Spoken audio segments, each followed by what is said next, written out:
Hello, welcome to a quick little preview of Almost American Girl.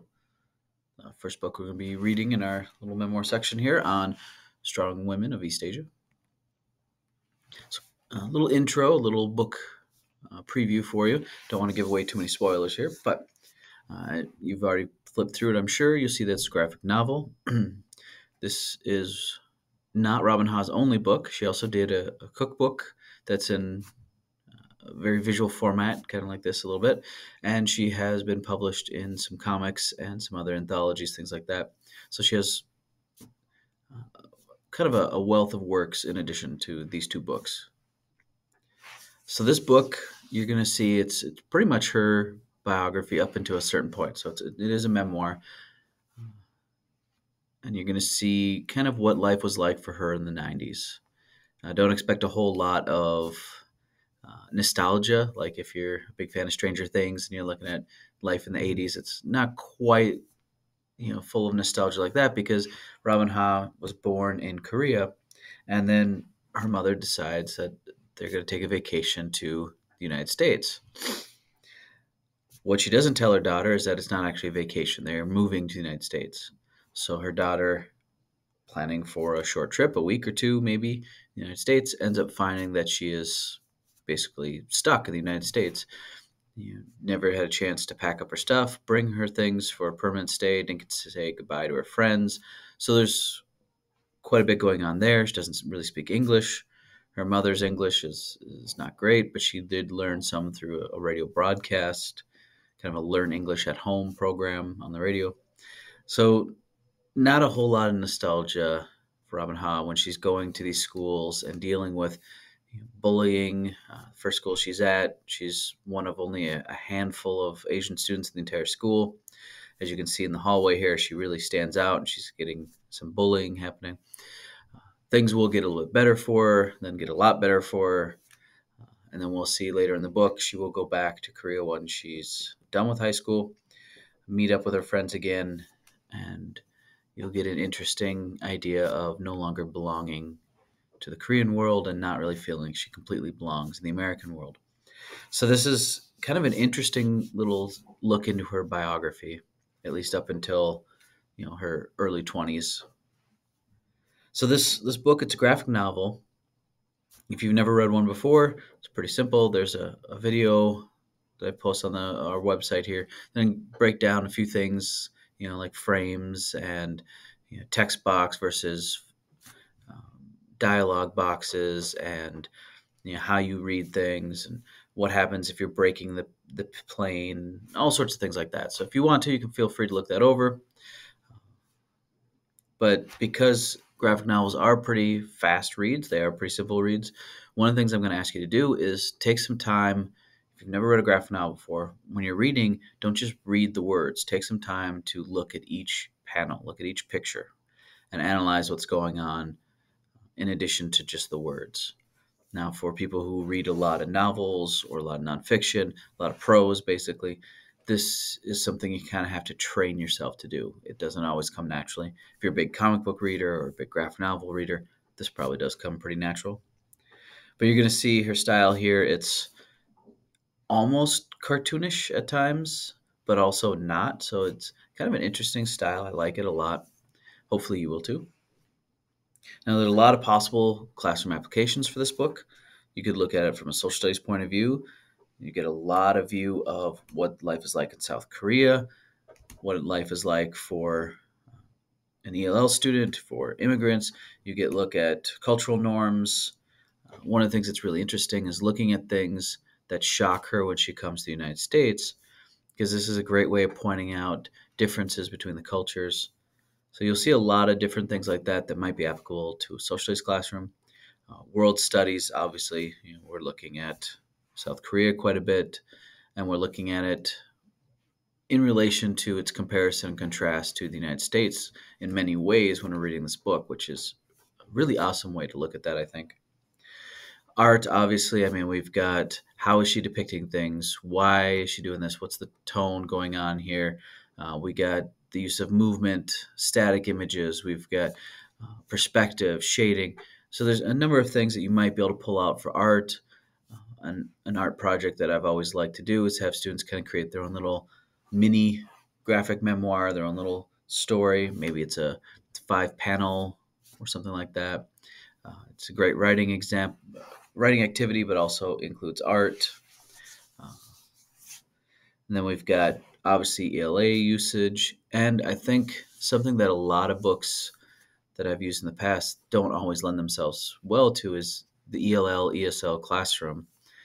I think this book would be interesting. It gives the students who are in ELL maybe a chance to read a book that's not lowered in its Lexile score, but it does have enough of the visuals going with it, and it has a protagonist that the students might be able to relate to in a way that they might not be able to in other books. So what she's going through with not understanding people, not understanding social norms and idioms and all these other things don't always come across in other books. So I think that is something that you could really look at if you have ELL students or you're looking for material to use in the ELL classroom. One of the things I've kind of alluded to this already that you'll be looking at is South Korean culture. I mean, you're going to see a lot of kind of focus on, family values. This idea of Robin Ha's mom is a single woman with a daughter, and what this causes as far as problems for Robin's life, for her mother's life, and why her mom is so strongly focused on finding a husband that she moves to the United States to marry a man that she's never physically met. We get all sorts of focus on that. And you can see how strong this is in the culture at that time based on the bullying and things like that, and how Robin's treated by her teachers, and how her mom is treated by I'm not sure how to say it, but the gossipers in the neighborhood. And then you'll see a lot of kind of Confucianism mixed in there, and your relationships and your norms and your expectations kind of coming in here and there. You can read between the lines and pull out a fair bit of that. Definitely a lot of focus on beauty and aesthetics, especially near the end of the book when Robin goes back to South Korea. And you'll see things like the common plastic surgery in South Korea, or having to put a photograph of yourself on your resume so that your employer can see if you're pretty enough for the job or attractive enough for the job. And then you're also going to see Korean American culture a little bit in here. Robin's going to live in 2 big cities at different times, and you'll see that there really isn't a whole lot of culture in the first city. In the second city, there's actually 2 subcultures of Korean American groups in her school. So keep an eye out for that. I think there's a wealth of stuff you can pull out from that. If you're looking for other books that have strong female protagonists, we're looking at nonfiction books here. There are a lot you can look at. We've got, my video here is covering up. There's the Banned Book Club, which is more or less a memoir. She points out that she combined real life people to make characters that didn't actually exist, but it's a combination or amalgamation of people. She'll sometimes change events in the book a little bit so that she can cut out certain things or streamline certain things to make it a little easier of a read or make a little more sense. So part of me, it's like, is that really nonfiction? That's entirely up to you to decide. But I can tell you it does lead to some interesting discussions with students about, is this fiction? Is this nonfiction when you make these changes? So I liked it. I'm a big fan of the Banned Book Club. It's a Korean manga called manhwa. If you're not familiar with manga or manhwa, graphic novel. So it's a great book. It's got a lot of humor mixed into it. So then we've got The Magical Language of Others.